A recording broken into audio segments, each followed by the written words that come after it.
Assalamualaikum warahmatullahi wabarakatuh. Jamaah subuh rahimakumullah. Masjid Miftahul Huda Raja Basanunyai Bandar Lampung, Februari 2022 ya. Pada kesempatan ini alhamdulillah kita masih bisa mengikuti kegiatan ta'lim. Semoga berkah dan manfaat. Pagi ini saya akan membicarakan hukum Islam paling awal sekali. Istilah-istilah hukum Islam itu ada beberapa istilah yang digunakan oleh para ahli hukum Islam itu sendiri. Ya, ada istilah hukum Islam, ada fikih Islam, ada juga syariat Islam. Ada perbedaan, ada persamaan tentunya dari makna istilah ini, ya. Hukum Islam ya aturan-aturan hukum yang berdasarkan ajaran Islam. Syariat Islam, syariat aturan-aturan juga berdasarkan syariat Islam. Fikih Islam juga aturan-aturan hasil pemahaman dari syariat Islam. Itulah yang namanya sering disebut fikih Islam, hasil pemahaman dari syariat Islam. Makanya kalau fikih itu berbeda-beda menurut para ulama fikih. Nah, ada berbeda-beda tipis, berbeda-beda pendapat, ya, ada khilafiyah, itulah yang namanya fikih itu, ya.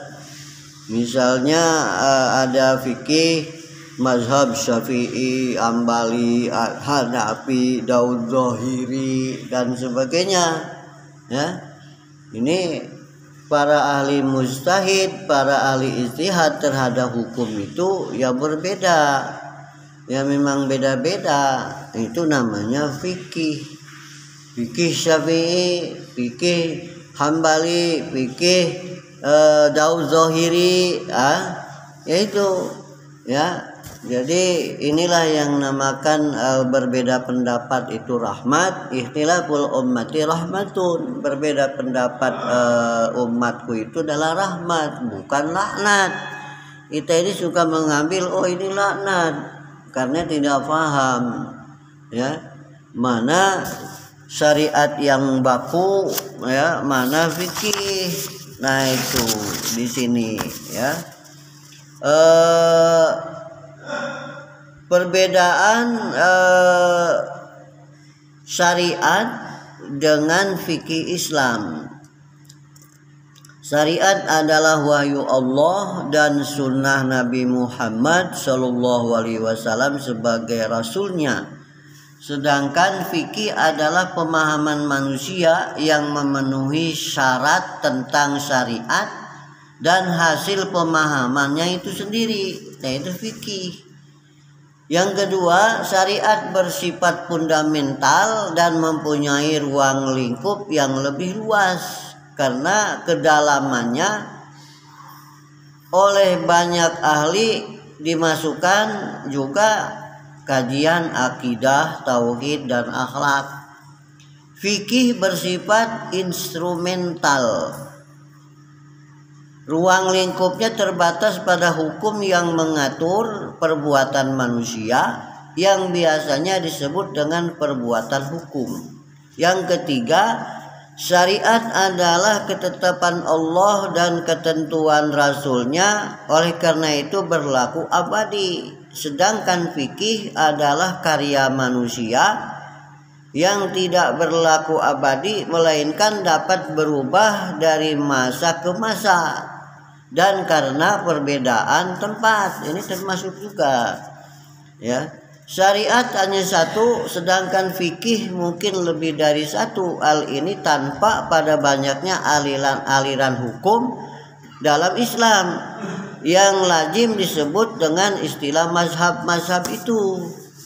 Ya, syariat menunjukkan kesatuan dalam Islam, sedangkan fikih menunjukkan adanya keberagaman.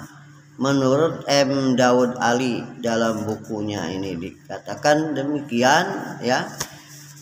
Kemudian tujuan syariat Islam untuk manusia dari Allah itu apa? Al-maqasid asy-syariah, ya. Tujuan diturunkannya aturan-aturan Islam bagi manusia ini untuk apa? Supaya perbuatan manusia ini sesuai dengan kehendak Allah, kehendak Tuhan, ya. Itu namanya syariat Islam. Tidak beda-beda, ya. Kalaupun beda-beda tadi urusannya urusan fikih, kan begitu. Jadi tujuan syariat Islam menurut Abdul Khalaf dan imam-imam para ulama yang lain bisa 5 hal, ya. Tujuan syariat Islam yang pertama, hifdzul akli, bisa terjaga akalnya sehat, ya. Dengan adanya aturan-aturan Islam diturunkan oleh Allah kepada manusia, ya. Misalnya larangan minuman keras, ya, memakan barang yang halal.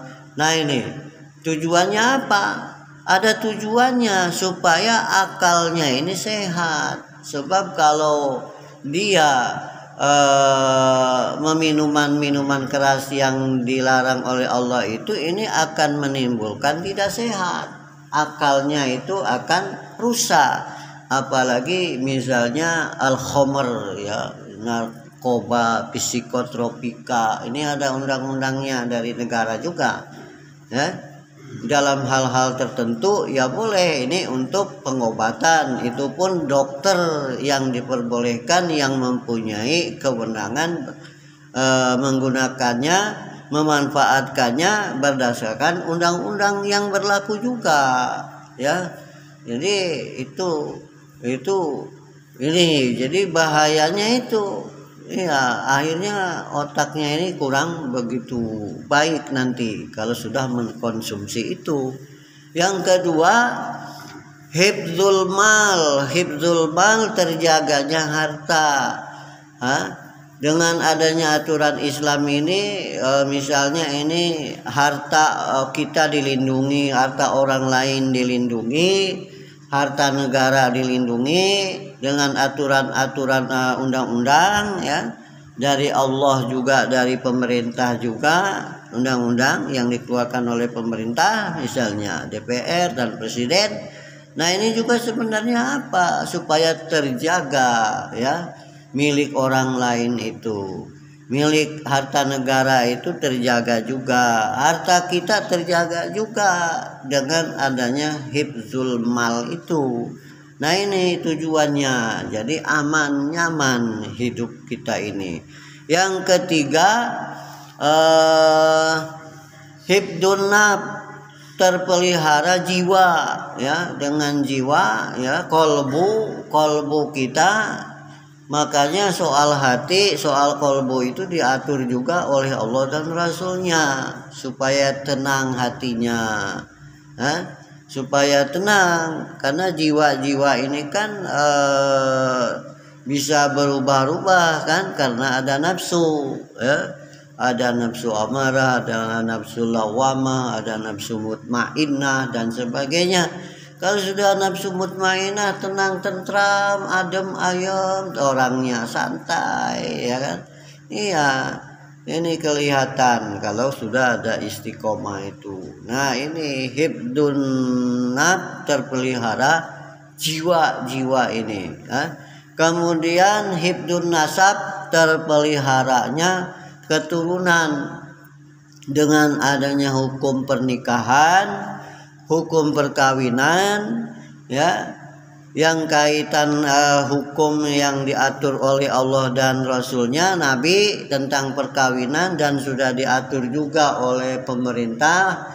Ada undang-undang hukum perkawinan. Nah, ini juga untuk apa tujuannya? Ya, untuk mendapatkan keturunan yang apa? Yang baik, ya kan? Iya, dengan adanya nikah itu terpeliharalah keturunan kita itu, ya. Ini dengan sah, toh. Nah, ini hukum perkawinan. Tujuannya itu, ya. Jadi jangan seperti orang barat, dia dicoba dulu, ya, mau nikah itu. Udah itu nanti enak nggak enak baru dia lanjutkan. Udah ada hasil baru lanjutkan, ya. Nah, itu beda dengan Islam itu. Islam itu dari awal harus sudah menikah dulu, ya kan, baru membuat anak, toh. Iya, jangan seperti orang barat dites dulu, ya kan. Orang ada yang begitu, ya, di barat, cuman ada juga yang tidak, ya, tergantung, ya, agama dan keyakinannya, toh. Iya, jadi tujuan diturunkannya syariat Islam itu jadi hibdul mal, hibdul akli, hibdul naf, hibdul nasab, ya. Ada 5, ya. Ada 5. Ya, ini sangat penting sekali, ya. Satu lagi apa, ya?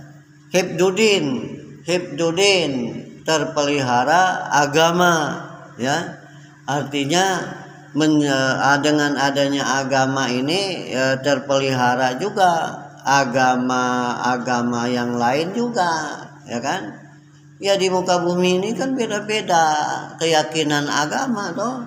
Tapi dalam Al-Quran juga dikatakan kalau yang sudah tidak sama keyakinan dan keimanannya, ini juga ya kita hormati juga. Terserah itu keyakinan mereka. Toh diatur di Undang-Undang Dasar 45 pasal 29 soal agama, toh. Ya kan? Dia dalam Al-Quran juga ada lakum dinukum waliyadin, ya kan? Itu. Jadi bagimu agamamu, bagiku agamaku. Itu masing-masing jalan. Jadi aman juga. Maka di sini ada istilahnya zaman dulu itu muncullah namanya apa? Ya. Jadi menghormati antar umat beragama, antar umat beragama, internal umat beragama, ya kan? Ya ini, ya. Jadi saling menghargai, jadi aman negara ini juga. Pemeluk-pemeluknya juga aman, nyaman. Iya. Nah, ini sudah ada juga aturan HAM juga yang mengaturnya. Ya. Hati-hati kalau kita artinya membicarakan agama lain, nanti bisa salah menjelaskan, ya kan? Itu bisa nanti muncul lagi pikiran lain, ya. Iya, perbuatan tidak menyenangkan dan sebagainya ini akan muncul, ya. Bukan kita takut, tetapi kita sangat berhati-hati juga, ya kan. Iya. Demikian, semoga di pagi yang berkah ini, ya, pagi ini itu akan lewat, tidak akan datang lagi. Yang ada pagi baru besok itu, ya. Ini, ya, kesempatan ini juga gitu. Kesempatan ini udah hilang, ya. Yang akan besok pagi baru, hari baru, tahun baru, ya kan? Ini alhamdulillah. Semoga berkah dan manfaat. Wassalamualaikum warahmatullahi wabarakatuh.